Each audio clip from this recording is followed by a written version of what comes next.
সেই রইস ভাইকে খুঁজে পাওয়া গেছে। এই সেই রইস ভাই, আসসালামু আলাইকুম। ওই আমার বাড়ির সামনে পুকুর, ওখানে গোসল করতাম আর ভাইয়ের সাথে যতই কইছে আমি হজ করে আইছি। হ্যাঁ আমি এই গরুটা আমার ভালো, এটা নাও, নেওয়া যাবে না। হ্যাঁ গলার তলে পেলামই নাই, কম্বল নাই, ওটার মাথাটা গোল, বেশি লম্বা না পেলাম, এই যে এরকম লম্বা না। আসসালামু আলাইকুম। দর্শক, আপনাদের হয়তো খেয়াল আছে কিছুদিন আগে ধুনুটে গিয়েছিলাম। ধুনুট এটা হচ্ছে মাটিগোড়া গ্রাম। ওইখানে মজার কিছু স্মৃতি আপনাদের সঙ্গে শেয়ার করিয়েছিলাম। বিভিন্ন জন বিভিন্ন ভাবে কমেন্টস করেছেন। এটা আসলে খুব মজার একটা স্মৃতি, মজার স্মৃতি। সেটি আমি আচমকাই ওই গ্রামে গিয়ে সেই পুকুর, সেই প্রাইমারি স্কুল, সেই বাড়ি, এটা দেখে আমি আসলে আপ্লুত হয়ে গেছিলাম। তো আমার একটা চিন্তা ছিল, হয়তো সেই রইস ভাই কোথায় আছে, আদৌ বেঁচে আছে কিনা, তাদের ওখানে তাদের আত্মীয়তা ঠিক আছে কিনা, যে কারণে ওই বাড়ির মধ্যে আমি প্রবেশ করিনি। যাই হোক, ওই ভিডিওটা প্রকাশিত হওয়ার পরে সেই রইস ভাইকে খুঁজে পাওয়া গেছে। এই সেই রইস ভাই, আসসালামু আলাইকুম। কেমন আছেন ভাই? রইস ভাই মূলত আমাদের সিরাজগঞ্জ উল্লাপাড়ার, আমি উল্লাপাড়ার প্রপারের ছেলে, এবং পাশাপাশি একবারে উল্লাপাড়ার পাশেই একটি ইউনিয়ন আছে পূর্ণিমা গাতি, সেই পূর্ণিমা গাতির আমাদের এই রইস ভাই। আমার সে বয়সে বেশ বড়, কিন্তু আমাকে খুবই ভালোবাসতো, এক কথায় বন্ধুর মতো কিছুদিন সময় দিয়েছে। বন্ধু কাম বড় ভাই আমার। ওই পুকুরে আমি গোসল করেছি, ওই বাড়িতেই থেকেছি, খাওয়া দাওয়া করেছি, এবং ধুনুট বাজারে গেছি। ওই এলাকায় অনেক স্মৃতি মনে আছে আমার।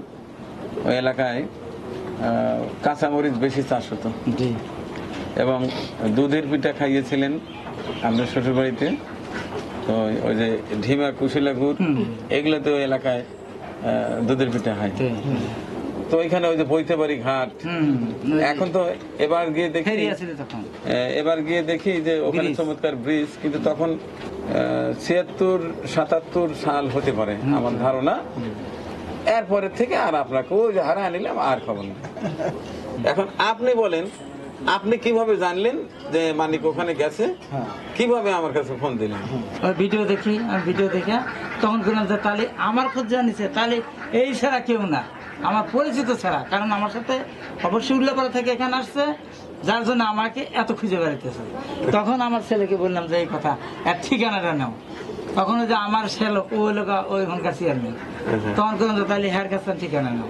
ঠিকানা নিয়ে ওই যে আপনার সাথে ফোনে যোগাযোগ করলাম, সম্পর্কে তখন যোগাযোগ কইরা তখন আপনার সাথে কথা বললাম। বললে আপনি বললেন যে ঠিক আছে, আমি সুযোগ পাইলেই আসবো অল্প দিনের মধ্যে। কিন্তু আসলে ব্যস্ততার কারণে দেরি হয়ে গেল। আমি কিন্তু এর আগে আপনি বলছে বলছে রোজি এখানে আসছে, আসে বলতেছে কি যে আপনার মতো চেহারা একটা লোক আমি এক দেখতে যাব উল্লাপাড়া বাড়ি। এগুলা দেখে যে বলতেছে এরকম লোক, তা আমি তো এত মনে নাই, এত কি মনে আছে আমার তো মনে নাই। এমনিতে আমাকে চিনতেন না, কিন্তু ভিডিও দেখতাম, চিনতাম না, এমন চিন্তাম না, কিন্তু ওই যে আপনার ইয়াগুলো দেখতাম, ভালো লাগতো। প্রত্যেকদিন আমার ওই টিভি ঘরে আছে না, আমি ছাড়লে যে আমার ওই, আমি তো ছাড়তে পারি না টিভি, ওই যে প্রত্যেক দিন আমি দিই।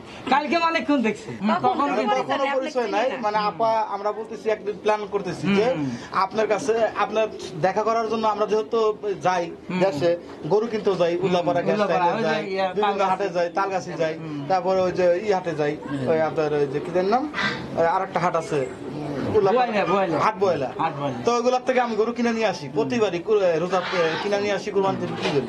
তো প্ল্যানিং করছি যে আমরা যাব, সবাই মিলে যায়, তার সাথে একটু দেখা করবো, কারণ আমি দীর্ঘ 8 বছর ধরে।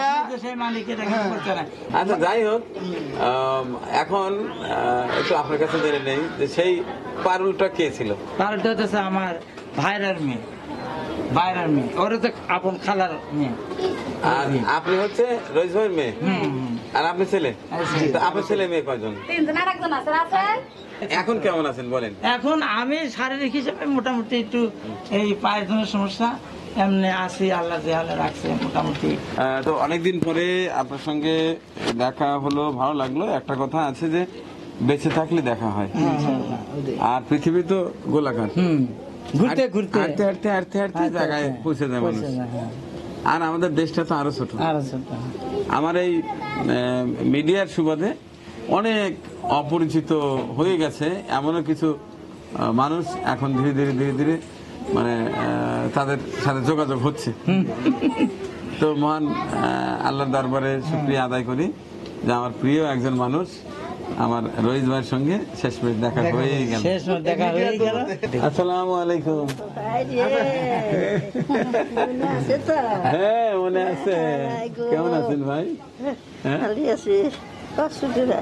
আচ্ছা, কালকে মরে গেছিল,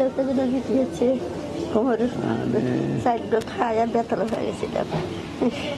আমার এখনো মনে আছে আপনার হাতের রান্না খেতাম ওইখানে। হ্যাঁ 4 দিন না 5 দিন ছিলাম, শুধু আপনাদের ডিস্টার্ব করতাম। ওই যে আমার বাড়ির সামনে পুকুর, ওখানে গোসল করতাম আর ভাইয়ের সাথে। হ্যাঁ দুনুটির বাজারে গেছি। আচ্ছা একজন লম্বা লম্বা চুল ছিল, আসার সময় দেখলাম একটু খামার। তো চলেন এখন একটু খামার দেখি, খামার দেখে তারপরে বিদায় নিয়ে চলে যাই।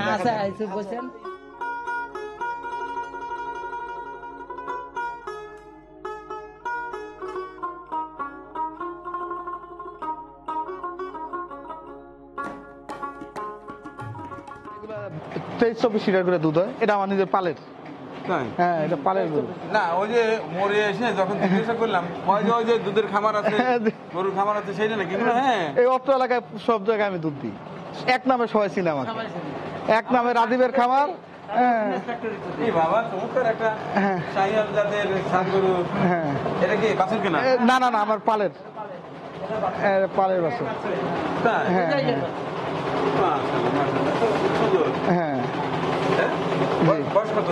এই 3 বছর দিয়ে গেছে, 3 বছর হয়েছে। যাচ্ছে? হ্যাঁ যাচ্ছে। এটা সামনে বছর পর্যন্ত রেখে দেন। এখন ওই যে দেখা যাক কি করি। এই যে এটা কেবল দুধ ছাড়ছে, এটা এখনো ছাড়ে নাই দুধ, এটা এখনো দুধ ছাড়ে নাই। ওই যে ঘাস কাটতেছে দেখছে, আমি নিজে 5 বিঘা জমি ঘাস লাগাইছি। আমি মিশিং এ শেরপুরের থেকে মিশিং কিনে নিয়ে আসছি। হ্যাঁ জি জি, ষাঁড় বাচ্চা। এগুলো অনেক বড় হবে, কিন্তু আমাদের টাকা একটু সমস্যা, কারণ ঋণ করা তো, এই জন্য আর এই বাচ্চা গাভী এইগুলো রানিং দুধ দিচ্ছে এখন। তাহলে টোটালি এখন কত লিটার দুধ পাচ্ছেন? এখন তো টোটাল 55-60 লিটার দুধ পাচ্ছে।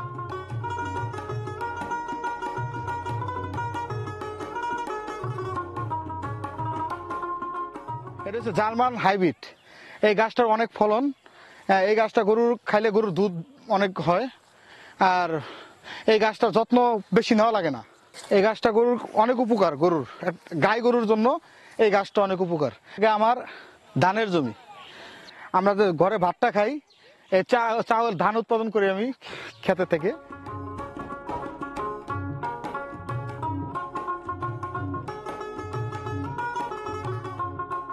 এখানে হচ্ছে কি আপনার বাংলা মাছ, রুই, কাতল, কাপ জাতীয় যে মাছগুলো আছে সব সময় যারা যেগুলো খাই আমরা, ওই মাছগুলো আর কি আছে। তেলাপিয়া, সরপুঁটি, এগুলো চাষ করি আর কি, ন্যাচারাল ভাবে চাষ করি, কোনো রাসায়নিক কোনো খাদ্য দিই না। ওই হাঁসের বিষটা আর হচ্ছে কি আপনার কিছু খৈল করে দিয়ে খাওয়াই। অনেকে, আমার মাছের চাহিদা অনেক বেশি এলাকায়। জি টেস্টি মাছ। জি।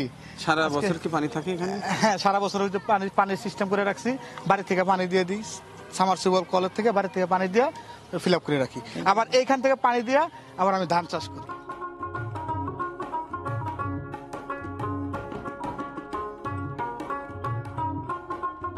গরুর গোবর যে সার হয় আমার, ওই সার দিয়ে আমি কিছু সবজি করি একদম ন্যাচারাল ভাবে।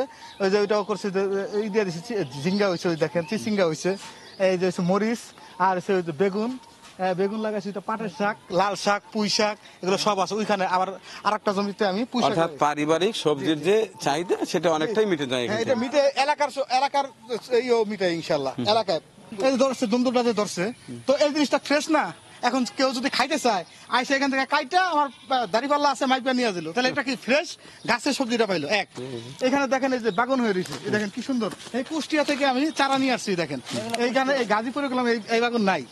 এই দেখেন এই যে বাগান। এগুলো পরিচর্যা করে কি? আব্বা করে, আব্বা করে, আবার লোক আছে। এই দেখেন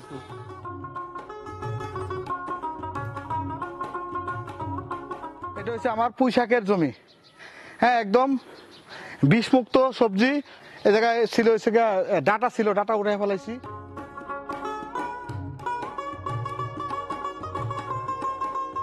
এটা কি রাজহাঁস না? জি জি জি, রাজহাঁস আছে, তারপরে হচ্ছে আপনার কবুতর আছে, হ্যাঁ পাতি হাঁস আছে, আবার মুরগি আছে।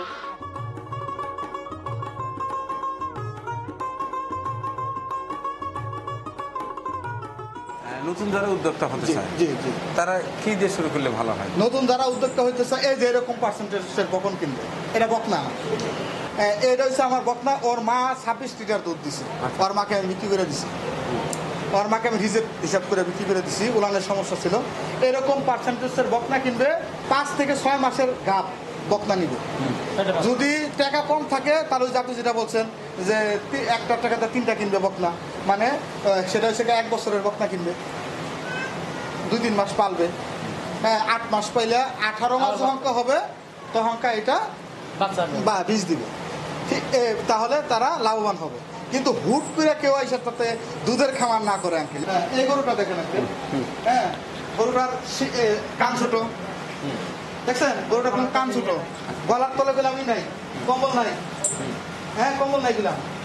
গরুটার মাথাটা গোল, বেশি লম্বা না গেলাম, এই যে এটা কোনো লম্বা না, অনেক গরুগুলো লম্বা থাকে। এই জায়গাটা একটু উঁচা, এই জায়গাটা একটু নিচা, দেখছেন? কারণ আপনি যেহেতু গরু গাভী পালেন না, আপনাদের আমি হাতে কলমে শিখিয়ে দিচ্ছি আর কি। দেখছেন কি সুন্দর? হ্যাঁ, এই যে উলানটা, হ্যাঁ গাভা একটু 12 তো 12, হ্যাঁ উলানটা টান দিলে বোঝা যাবে যে এই যে নাভি থাকবে না, এই যে নাভিটা থাকবে না। গরুটার চামড়া থাকবে একবারে পাতলা, হ্যাঁ পাতলা থাকবে গরুটা। এই যে এই টেক্সচারটা, এটা থেকে এটা দেখা যাবে যে হ্যাঁ এটা গরু খুব সুন্দর। আর গরুটা একটু গোল থাকবে, তাহলে হ্যাঁ পিছনটা একটু হাউসার থাকবে। আর এই যে এমন করে টান দিয়া উলান দেখবো, ওগুলো জানি না দেখেন, কেউ দেখবেন না। এটা উলানের অনেক সমস্যা হয়, সমাজে বানখানা থাকে। হ্যাঁ, এই বকনার তো বানখানা হবে না। ওই যে গাভী যখন কেনে মানুষ, ওইটা কিভাবে, মানে একটা বান নষ্ট হয়েছে কিনা এটা কি? ওটা মানে ওই যে 4টা বান টান দিয়ে দেখবে, মানে ওইটা হচ্ছে গাভী কেনার ক্ষেত্রে। গাভী কেনার ক্ষেত্রে আমরা অনেক রকম জিনিস অবলম্বন মানে করছি আমি, মানে ওরা নতুন হলে একটু ধরা খাবে। নতুন যারা হবে তারা জানি ভুলেও গাভী না কিনে, দুধ সহ গাভী না কিনে, সেটাই বিক্রি করে। এক কথায় আমার ফার্মে যদি যেটা উলানের সমস্যা আমি সেটা রাখবো, আমি অবশ্যই বিক্রি করে দেবো। আমি যতই ওই হাজির সাহেব হই না কেন, মানে আমার কথা আর কি, আমি রেখে কি এটা প্রতিদিন 500 টাকা খাবে। তো যদি 500 টাকা দুধই না পাই তাহলে অনেক কেন রাখবে? কেউ রাখবে না। তাহলে এটা আমি যতই কই যে আমি হজ করে আইছি, হ্যাঁ আমি এই গরুটা আমার ভালো, এটা নেওয়া যাবে না। হ্যাঁ বকনা নেন, আপনার খামারের আপনার সাথে সম্পর্ক ভালো, আপনি আমার তাহলে একটা বকনা দেন। আপনি যেহেতু আমার উৎসাহ দিচ্ছেন খামার করার জন্য, মানে এটা আমি নতুন খামারিকে বলতেছি, একটা খামারের যারা মালিক তাদের সাথে একটা সম্পর্ক করেন, খামারির সাথে সম্পর্ক করে তার কাছ থেকে যদি আপনি একটা বকন বাছুর কিনেন, হ্যাঁ হয়তো 2 টাকা বেশি নেয়, কিন্তু আপনি ওগুলো 100% সে ভালো জিনিস দিবে, সেগুলো দিতে চাবে না। শখের জিনিসগুলো কেউ দিতেছে না। যে এটা যদি কেউ আমার 5 লাখ টাকা দেবো, আমি দেবো না। কথার কথা, এটা তো 5 লাখ টাকা দাম নাই, কিন্তু কেউ যদি এসে যদি বলে যে আমি এটা 5 লাখ টাকা, আপনি জানেন এর মধ্যে কি আছে? হ্যাঁ আমি জানি কি আছে, কিন্তু বাইরে কেউ জানে না। আচ্ছা যাই হোক, অনেক কথা হলো, পর্বটি শেষ করতে যাচ্ছি। তো দর্শক, এই হচ্ছে আমার সেই রইস ভাই এই গাজীপুরে প্রায় 40 বছর হয় আছেন। তিনি পুরো দস্তুর একজন কৃষক। তার রয়েছে পুকুরের মাছ, তার বিভিন্ন জমিতে বিভিন্ন শাক সবজি রয়েছে এবং ধান তো রয়েছে, এরপরে ঘাস আছে। আর যে পুকুরের পাড়ে গাভী গরুর খামার, ওই পাশটায় দেখলাম বোধহয় হাঁস মুরগি সবকিছু আছে। এক কথায় এটি একটি খামার বাড়ি বলা যেতে পারে। যাদের বাড়ির আশেপাশে একটু জায়গা আছে, আসলে আমরা ফেলে না রেখে কাজে লাগানোর চেষ্টা করি। কারণ মানুষ বাড়ছে, জমি কিন্তু বাড়ছে না, জমি ধীরে ধীরে কমছে। কে বা ঘর দিচ্ছে, কে বা ওখানে মার্কেট করছে, জমি ধীরে ধীরে কমে যাচ্ছে। অতএব যতটুকু জমি আছে ততটুকুই আমাদের কাজে লাগাতে হবে। আর বিশেষ করে আমাদের প্রতিটি মানুষের শরীরে কিন্তু আমিষের দরকার, এটা প্রয়োজন। প্রতিদিন আমরা গ্রহণ করছি, আমরা কি করছি, বাজার থেকে কিনে এটা গ্রহণ করছি। আমরা একটু যদি সচেতন হই, একটু যদি সুযোগ থাকে, তাইলে আমরা কিন্তু এগুলো নিজেরাই চাষবাস করে এই যে পালন করে কিন্তু আমরা একবার বিষমুক্ত সবজি খেতে পারি, ডিম খেতে পারি, গরুর দুধ খেতে পারি, হ্যাঁ, মাংস পেতে পারি। যাই হোক, সবাইকে আহ্বান জানাচ্ছি, আসুন আমরা শুধু বাজারমুখী না হয়ে সবাই নিজেরা উৎপাদন করে খাই, এই দোয়া করে এবং পরবর্তী আরেকটি ভিডিও দেখার আমন্ত্রণ জানিয়ে শেষ করছি আজকের এই বিশেষ ভিডিও চিত্র। আল্লাহ হাফিজ। পরিবেশনা আপনাদের ভালো লেগে থাকলে শেয়ার করে অন্যকে দেখার সুযোগ করে দিন। আরও নতুন নতুন ভিডিও পেতে চ্যানেলটি সাবস্ক্রাইব করে সঙ্গেই থাকুন।